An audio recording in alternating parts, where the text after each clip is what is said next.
నేటి ఆత్మీయ మన్నా ప్రభునామంలో అందరికీ వందనాలండి. వాక్యం చూసుకుందాం రండి. సమూయేలు మొదటి గ్రంథము 16వ అధ్యాయము 7వ వచనము.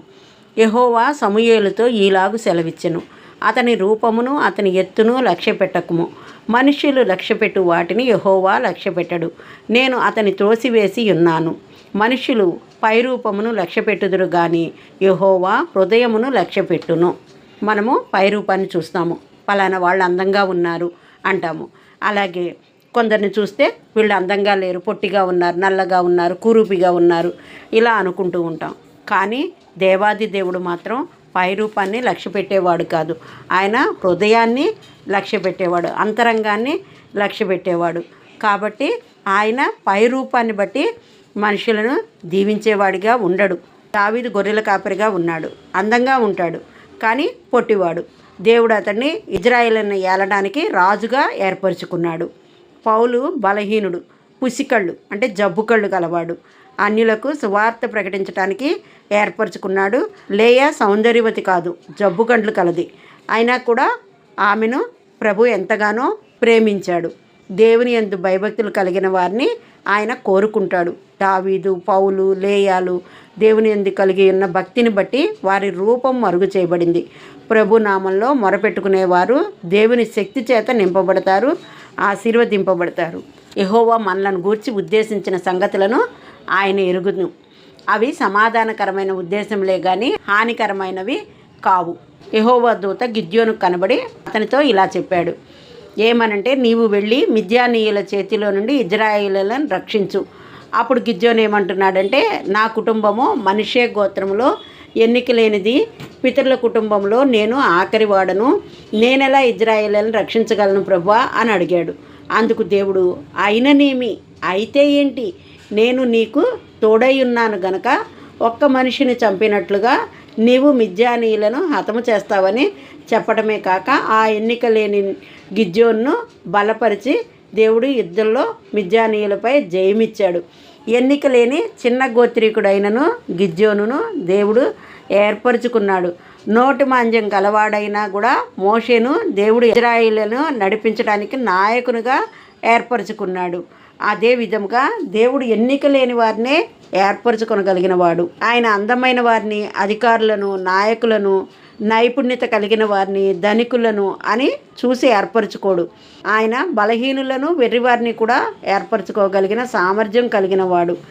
లాబాను ఇరువురు కుమార్తెల్లో పెద్దదైన లేయా జబ్బు కండ్లు గలది, రాహేలు రూపవతి.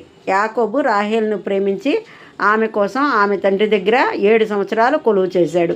ఆమెను పెండ్లి చేసుకోవాలనుకున్నాడు. కానీ లాబాను మోసం చేత యాకోబుకు లేయానిచ్చి వివాహం జరిగించాడు.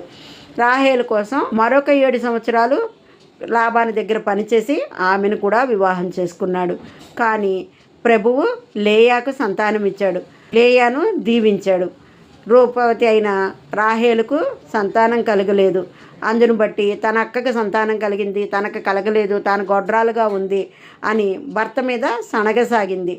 అంతేగాక తన తండ్రి ఇంటి నుండి గృహదేవతలను దొంగిలించి తనతో తెచ్చుకోవడమే కాకుండా తండ్రితో అబద్ధమాడింది. దీని అంతటిని బట్టి ఆమె మార్గములోనే మరణించింది. లేయ సౌందర్యవతి కాకపోయినను దేవుని యందు భయభక్తులు కలిగినదై ఉండుట ద్వారా బహుగా ఆశీర్వదించబడింది.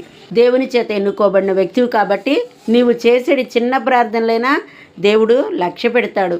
మన హృదయ అంతరింద్రియములు దేవుని చేత నింపబడుట ఆయన నీలో చూడాలనుకుంటున్నాడు.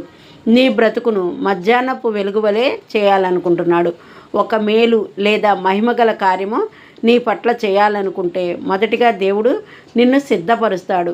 నీలోనున్నవాడు లోకంలో ఉన్నవానికంటే గొప్పవాడు.